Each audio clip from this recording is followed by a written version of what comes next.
Guys, in this video I will show you how you can fix Microsoft Outlook is not opening or working. So without further ado, let's get started.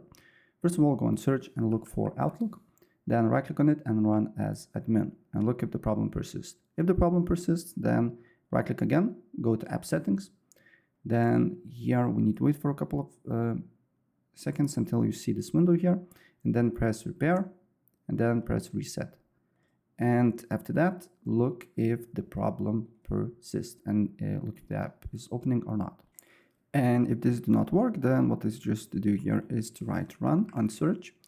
Then you need to write %local update %. Then look for Microsoft folder. And then you need to look for OLKey folder. OLKey and OneAuth, right? And delete these two folders here when your Outlook is completely closed. Wait for a couple of seconds until basically the folder is being deleted, and then try to run the app and look if the problem persists or not. So that's pretty much it. If I help you out, please press like and subscribe for more. Take care. Bye.